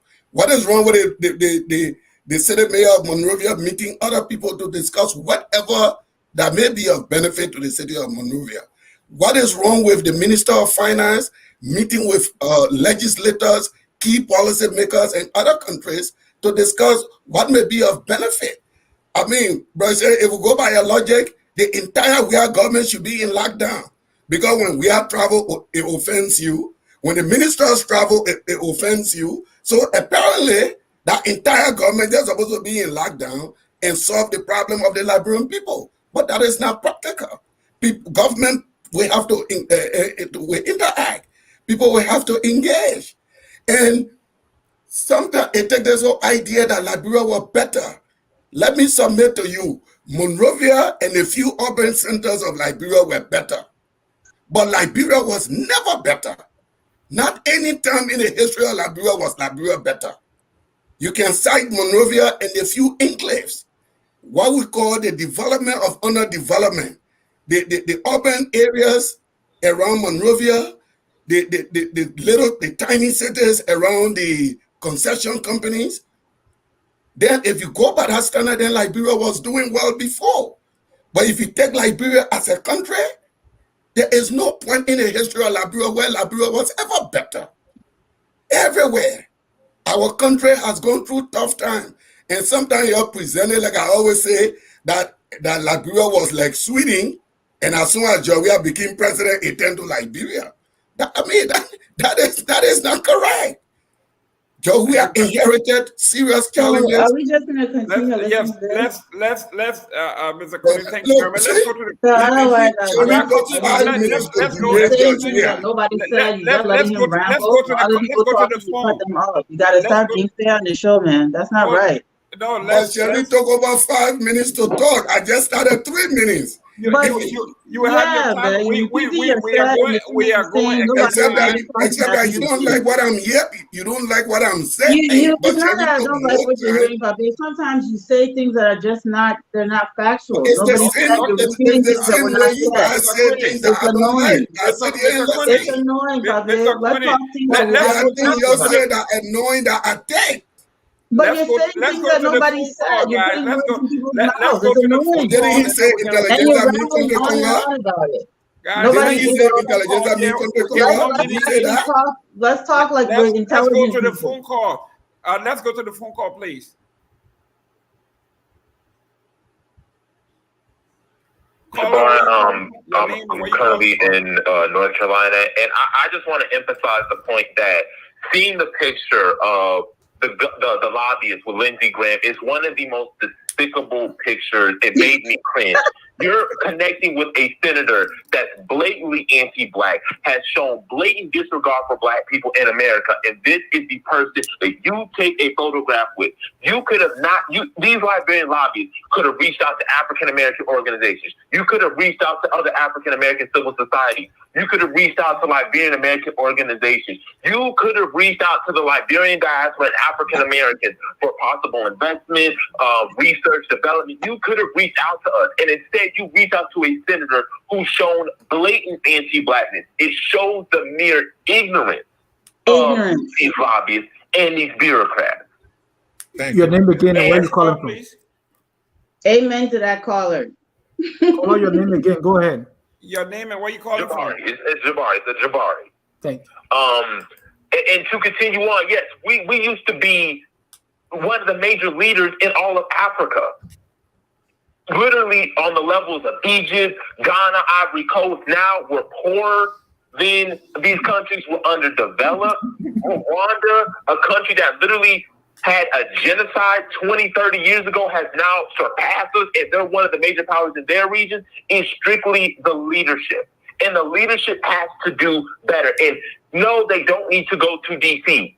You could reach out to your groups. At some point, Liberia has to decide to take its own destiny and to look within itself and say, we have the tools, or we have the tools in the diaspora, and let's use them. Thank you. Next call, your name and where you calling from? Hello? Your name and where you calling from? Thank you. My name is Musa G. Brown, and I call in from New Jersey, Trenton, to be specific. Go ahead. I want to make this contribution, but specifically, I want to make a point to my dear brother, junior brother, Brother Sharif, who is one of the panelists on this show. You know, when people put out worries and just say, look, you know, Liberia, the leadership is supposed to do this, the leadership is supposed to do this, the leadership is supposed to do this. And then we should be coming back to read down history and look at where we came from, what we inherited, what we had. What was the foundation that Liberia was based on? What did we build Liberia on? And where are we at this time? What is the present status of Liberia when 100 and some odd years? So we should start reading those history before we start judging people. That's what we should be doing. Instead of just sitting right in America, like Brother Sharif, like the other panelists said. Brother Sharif is speaking as if to say he's a more educated person. What are the contributions of his contribution to Liberia? Is to criticize everybody? What are the meaningful contributions? Like the last caller said, there are people here who can do better, who can lobby. But even if Liberia, the government does not, they not come to you and say, look, you know why? We want you guys to lobby for us. Can you now think about this is where I came from? Even though I'm in America and I'm speaking the series. But I need to know, I need to do something to uplift this government or to uplift my country. What are our contribution? The first thing you talk about, we talk about security. When we are the ones sitting right in America here, creating insecurity for our country. Because the photos we put up, those things we speak about, we put up insecurity. Thank you very Let much. us try to be sincere to our advocacy. Thank you very much, caller. Thank you very much. Next call, please. Please limit your comment to 1 minute, please. Less than 500 million. Thank you. Let's limit our call to 1 minute. Next caller, please. Time is very fast spent here. Your name and where you calling from? This Joe Manu. Yeah, Joe, go ahead. Yeah, this Joe Manu. Can you hear me? Yes, we can hear you, Joe. Okay. Look, I don't see any issue with lobbying. The concept of lobbying can be, can have a very good side to it. And of course, sometimes it can have a flimsy side to it. Because if you look at lobbying, that's how South Africa, African apartheid was dislodged. Because of the lobbying of the international community and the progressive forces in South Africa that made it very untenable to keep Nelson Mandela in prison. That was all through lobbying, various NGOs globally. But you're what I want to say. So that I have no issue with the WIA government lobbying. But I think a very key person that is kept out of this process and would have more clout than any lobbyist on K Street would be a Liberian, Ellen Johnson Sirleaf. Today, on another platform, they were reading a letter written by Joe Biden to ex-President Sirleaf, asking for her involvement in this whole COVID-19 situation. Ellen Johnson Sirleaf, in June, was it June or July?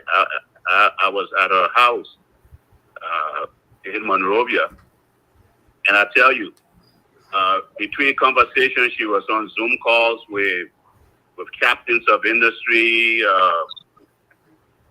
world leaders in I think one case, the BBC, and international organizations. That's a key lobbyist that the CDC could tap into. That said, I also have no problem with Bakari Sellers saying that he never lobbied before.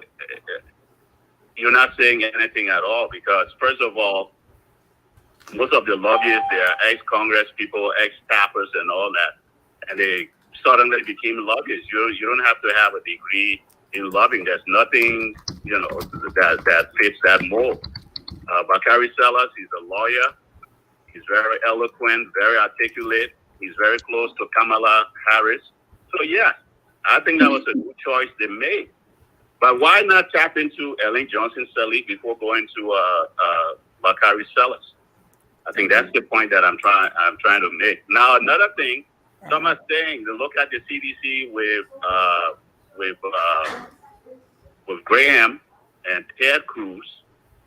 And again, you have to look at the other side of things. You just don't rush to some emotional conclusion like the previous caller did. Those are the people that would try to block efforts by countries like Liberia in Congress. So why not develop a relationship with them? You already got the Black caucus on your side. You got the Democrats on your side. So move over and try to cross that bridge into the Republican side. Has anyone thought about that? Thank you very much, Joe. Thank you very much. Thank you very much. That's so unfortunate. Thank you. Thank you. The next caller, where you calling? Your name and where you calling from? This is Raleigh. Thank you so much for bringing me on, Mr. Gilman.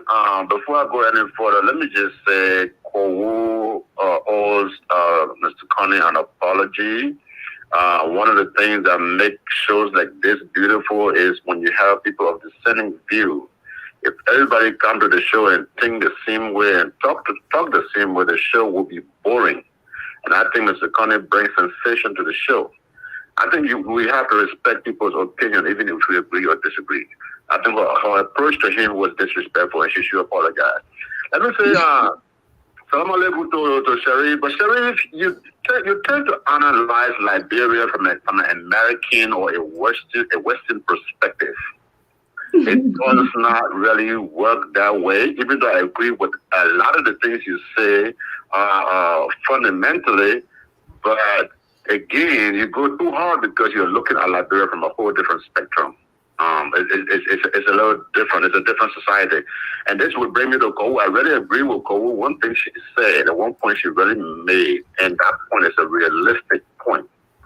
The time we're taking to be going to France to beg or going to find ways to, to sweep the floor in the White House just to meet Joe Biden. We have a large resource of human being and other ideas, like you said, the Caribbeans. These are Africans who have lived around the world in other places, and they're able to develop new ideas. They're able to attract tourism. They get billions of dollars every year. We can tap into that. We can work together as a team. And I cannot expand on this more because she already said that this is all her idea. Let me not spend too much time on it. But before I close, no, there's something here a lot of people like to bypass.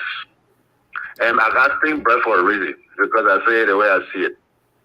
Liberia's problem today will never be removed from the head of the Congo people. Let us just admit it. The foundation that they set up is what everybody is building upon.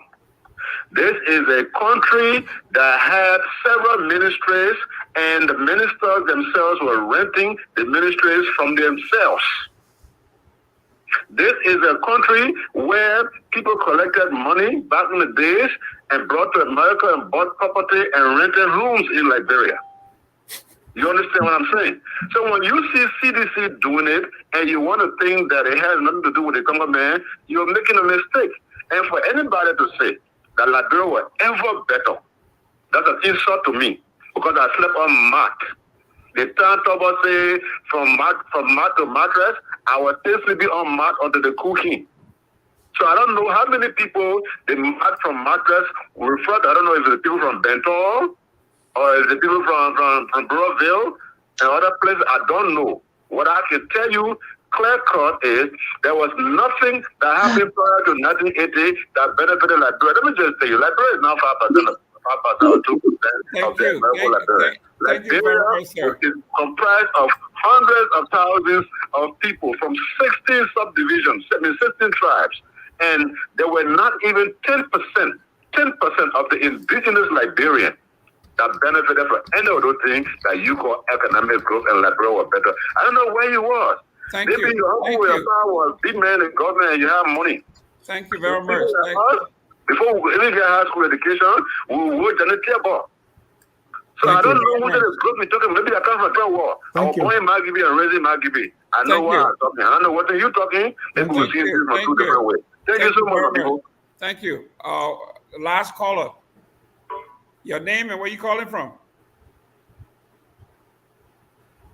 Yeah, hello? Yeah, your name, where you calling from?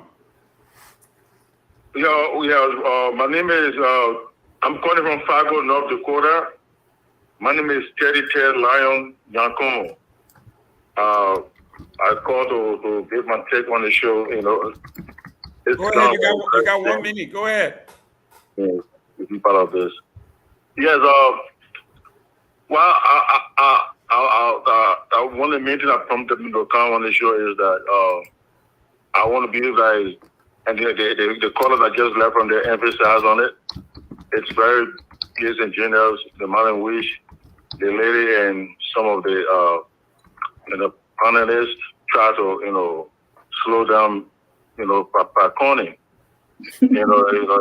Pakoni is one person on the show that some of us would like to come and listen, because he based on facts and in defense of CDC, and the CDC is a party that doing the right thing in the country, but even though some of our brothers are very angry, even from their tune of voice, the way they speak on issues about CDC, you can see the anger.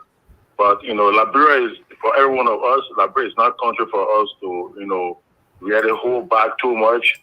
And the caller that just left from there emphasized on some major factors. They are dividing us.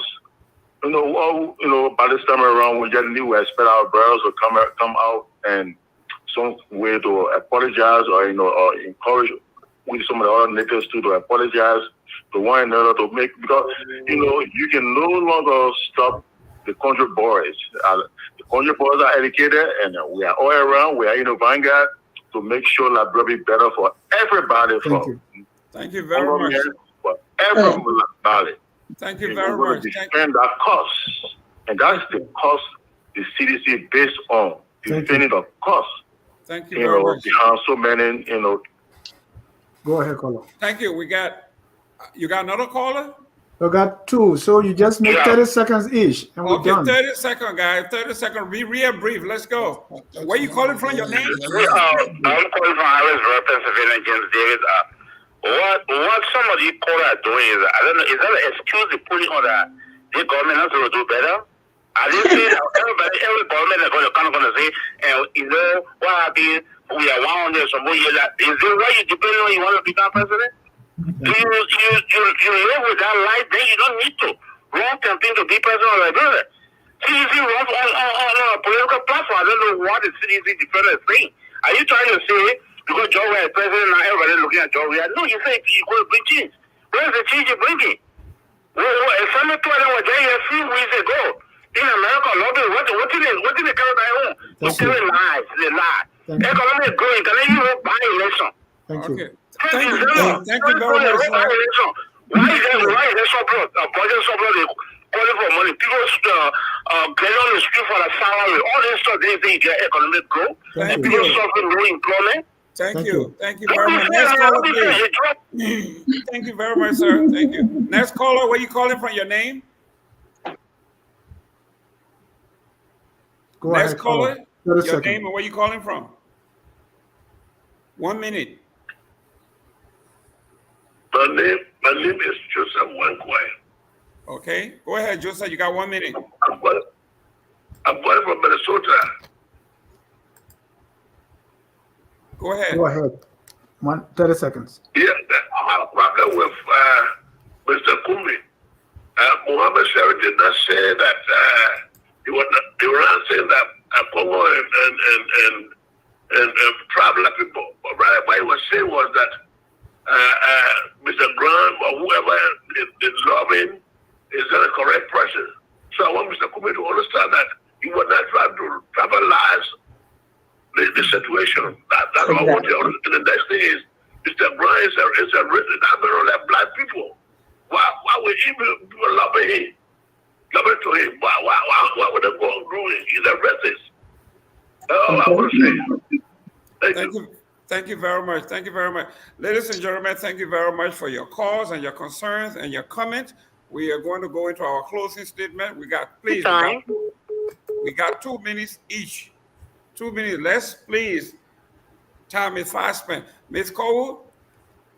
Yeah, the first thing is the last caller made my point. And so Mr. Kumi knows me. I don't owe anyone an apology. I'm an adult. He's an adult. There's no parent-child relationship here. So you guys take your misogynistic nonsense somewhere else. I'm not that woman to be told what to do and when to do it.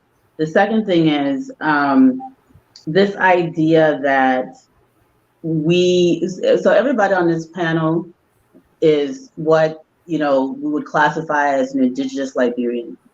I am from Benga, from Ga specifically, in Nimba County. Nobody will take that from me. We all speak with different accents. We all live around the world because we have been in exile because our country was dismantled.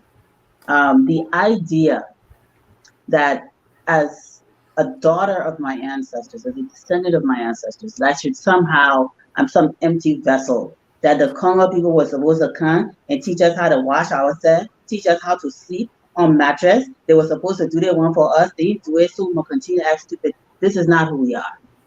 Do not disrespect our ancestors with that kind of inferiority, childishness. We are human beings.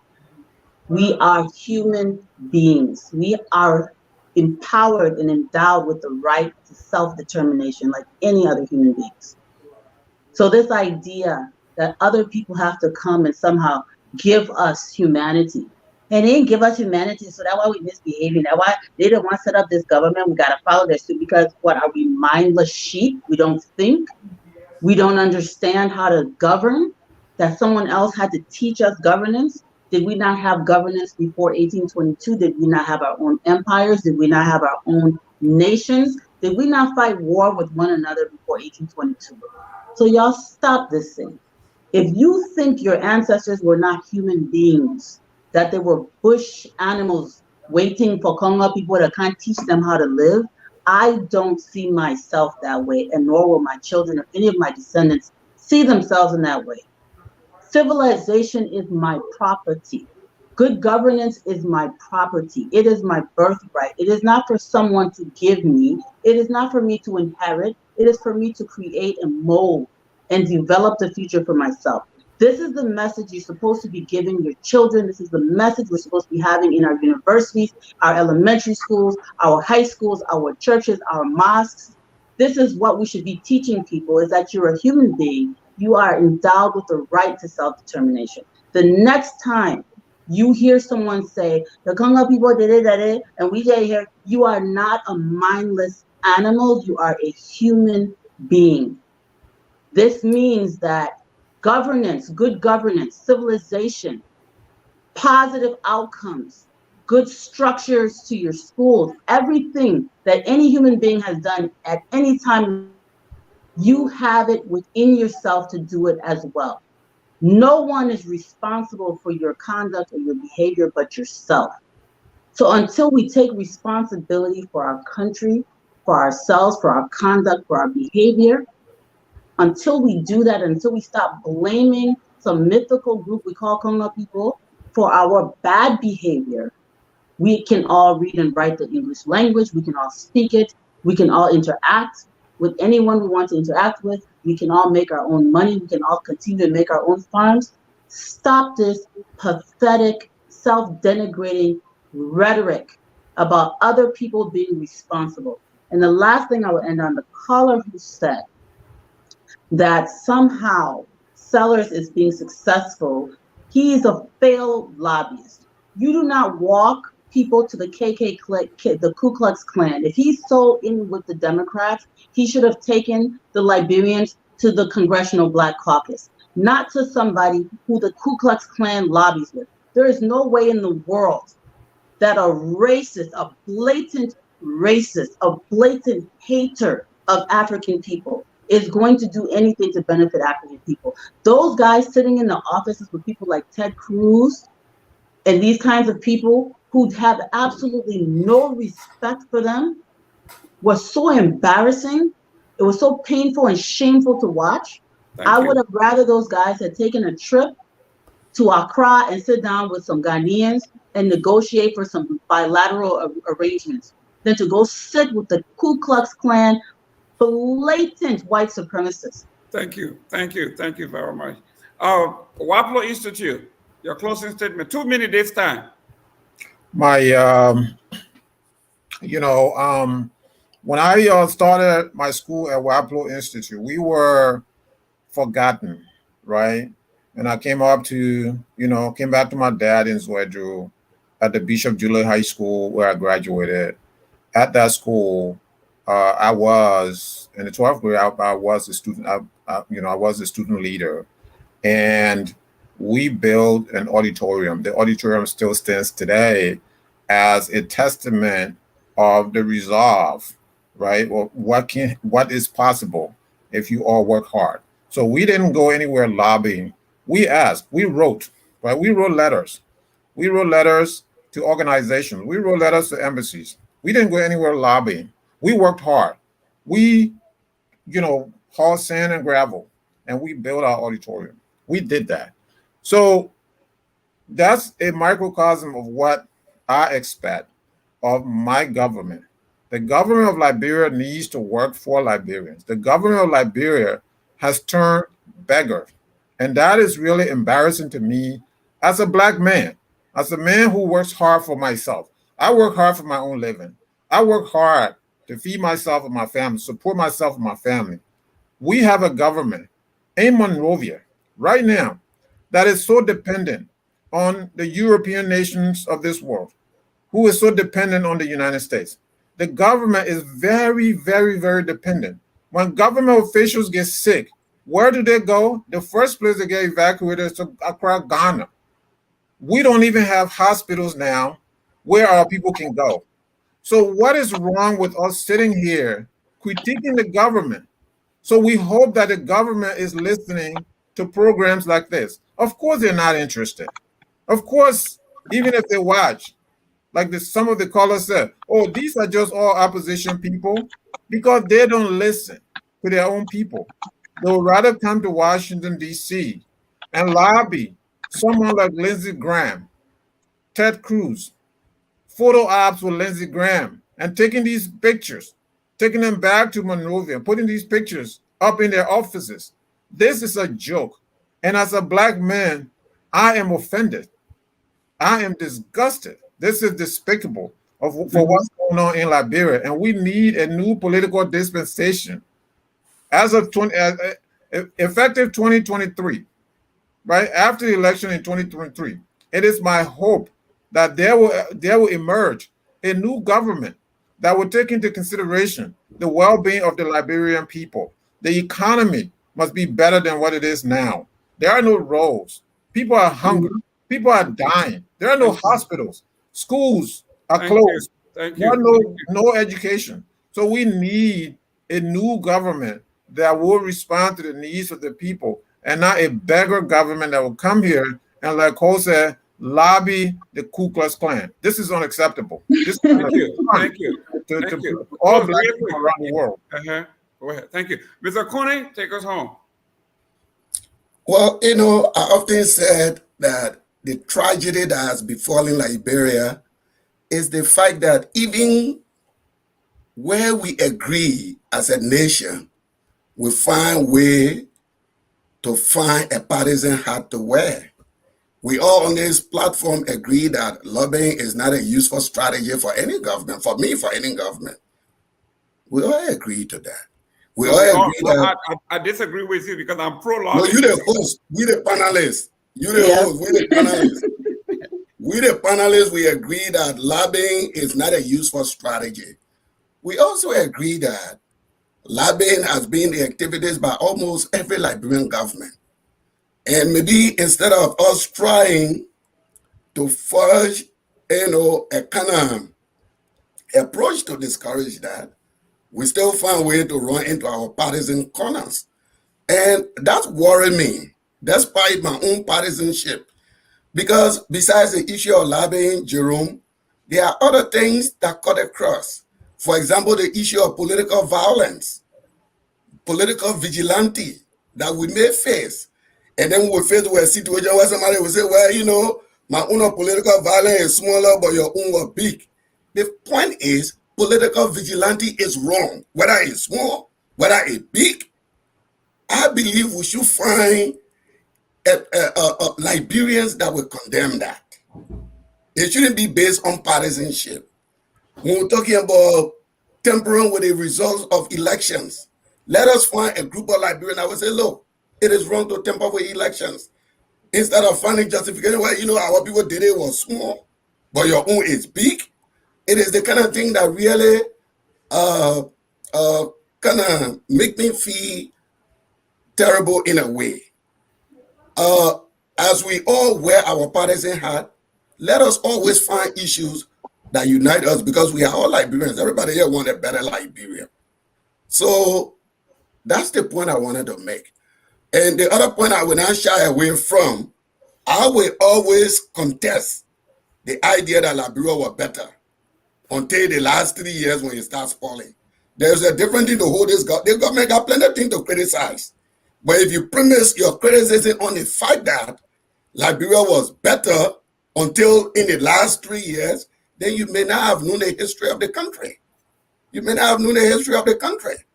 And I still maintain that the only place maybe Liberia was better would be Monrovia, the enclaves of the concession areas, and maybe a few urban areas. But Liberia was never better. Then I will continue my indictment of the intelligentsia. And people here are free to define it wherever way they want to define it. I have defined it. I define the intelligentsia as an educated group of people that reject the education of other people and believe that power is only for themselves. I didn't misquote Sheriff. The recording here. He was trying to define it the way he understood it. And I came to correct that. My definition of the intelligentsia is basically that. It has nothing to do with ethnicity. It has nothing to do with tribe. So let us be careful how we quote or misquote one another. On the issue of the CDC or George Weah, I am a supporter of George Weah and the CDC. And my defense of George Weah and the CDC may be annoying to certain people, but hey, that's what it will be. And like the CDC guys say, just the little thing, it hurting you. Just to talk about George Weah, it hurting you. Just to talk about CDC, it hurting you. So I will close on that. Thank you very much. Thank you very much, ladies and gentlemen. It was a great show. I want to touch on one or 2 points before we close. For some reason in our discourse, especially from the opposition, they always mention or bring up Rwanda. Rwanda cannot be compared to Liberia. Rwanda is a dictatorship, a leader that has been in power for 30 years with absolute power.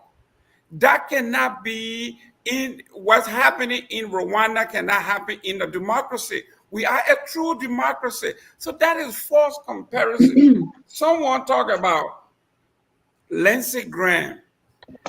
Do you know the power that Lindsey Graham holds in Washington? He's a ranking member on the budget committee among several other committees. Anyone who disregard or try to fool themselves and say Lindsey Graham is not powerful, you are fooling yourself. Ted Cruz, these are two shakers and movers in the opposition, actually in the country. So anyone who understands lobbying or power that be in Washington. You're not following DC politics. You must not be following DC politics. He's not following DC. He's not following. Excuse me. You're not following. We are talking about. Someone mentioned the Black Congressional Caucus. You must not know what's going on in DC. Excuse me. If you don't know what's going on, let me tell you. You're talking about the Black Congressional Caucus. If you were on the Roland Martin show and saw the interview, you will have known that this group have met with the Congressional Black Caucus. In fact, the question that was asked was, Roland Martin said, with the bicentennial that's coming, is Liberia ready for the influx of the Black race coming back to Liberia? So when you are talking, you have to be realistic. And second, someone talked about my Ellen. Yes, Ellen is a stalwart of Liberia. She brings a lot to the table. She can bring a lot to the table. But I think this is a new generation of other folks that need to learn at the feet of the Ellens of the world. She needs to direct. She needs to groom them. She needs to pass the power on to them. But ladies and gentlemen, this was a beautiful show. As always, we say, no matter who you are, opposition. No Tabata today? We're supposed to do Tabata. No, excuse me. Excuse me. Thank you very much. And this is what happens when you bring the new man to the new show. We are going to our last segment before we close. You want to pronounce Tabata? Yes. We are going to our last segment. I know people what the Tabata. Mr. Conner, can you tell me what the word Tabata means and where did that word derive from? Tabata means nonsense, foolishness. It ain't make anything you do, it make no sense. That it ain't got no meaning. Let me put it that way. Miss Cole, hit me with your Tabata. The audience left for to pronounce it. You must pronounce it 3 times today.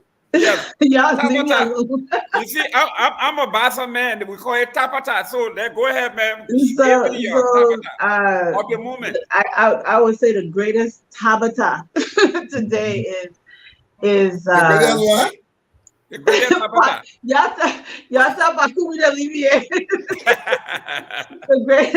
The greatest Tabata is people thinking that ideological white supremacist would somehow, no matter how much power he yields, that an ideological white supremacist would do anything in the best interest of a Black republic. I mean, that is the greatest Tabitha. To think that Lindsey Graham, his own Negroes in South Carolina, as far as he's concerned, should disappear from the face of the earth. The greatest Tabitha is an African nation thinking that they have anything to gain by interacting with someone who is their fundamental and ideological enemy. Sad, sad times. Thank you. Hey, Waplo, it's a Sharif. Your Tabata of the moment. My Tabata of the moment is, you know, these are university students, right? So this is, you know, my days was nothing like this at the University of Liberia. So now you have these university students, you know, they go out protesting, you know, and then, you know, if they are to give a speech, right? So if it's an hour speech, and 45 minutes of that will be a battle, some kind of battle cry. And they go out there, Zayo, the book is speak, be book, but we don't understand the book, Zayo. So these are things, it's offending to me that they do all these battle cries, you know, and they're protesting. I mean, it's enough. These guys, they really, there needs to be an effort, right, to be able to strengthen education at the University of Liberia. I guess I'm not going to lay all of that at their feet, but I guess this is what the war has done to us. And now, you know, you have guys just, you know, unnecessary battle cry. It's just nonsense all over. Let me show one of your battle cries real quick. Oh, yo. Yeah. I'm in voz, or voz, William. Yo.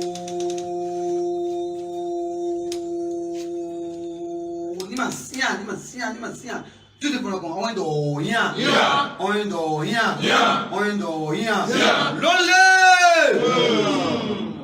Long live.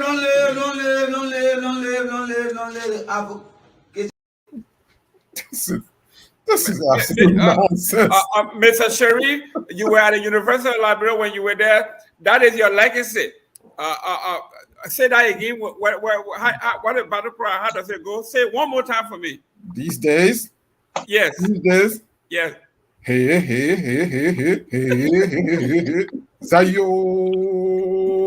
The boy can speak big English, but we don't understand. Zayo. Thank you very much, Mr. Kudi.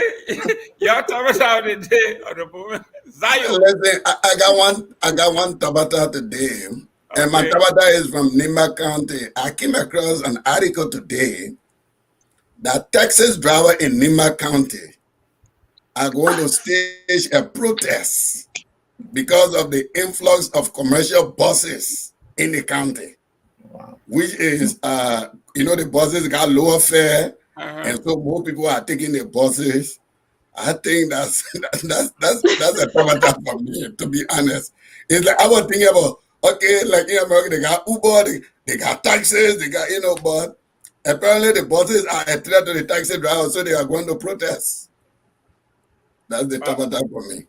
Thank you very much. And to add on to that, remember in this country when Uber and everybody else get the yellow cab with the medallion, they also filed a suit to stop them from encroaching on their territory. So it's interest. It's all about interest. But ladies and gentlemen, we had a great show, great panelists, great passion. What's your Tabata now? What's yours? My Tabata is, and I know where I'm going, is to tell the government that lobbying is terrible. They are wasting money. They could have spent that money in Liberia to feed the hungry folks. And then the opposition turns around and spent $180,000 for 6 months. That's the biggest Tabata that I have ever seen in politics. Without further ado, we want to thank our CEO. We want to thank the staff. We want to thank everybody that chips in to keep this organization going. We want to build an institution. It is not a one-man show. Everybody needs to help. Chip in, call, encourage, write, appear. You don't have to be pro or anti. We love the different voices. We want to bring our ideas together. And this is it. No matter who you are, we always end our show that with our little song that says we are all Liberian. Next week, same time, same place. We are Liberian.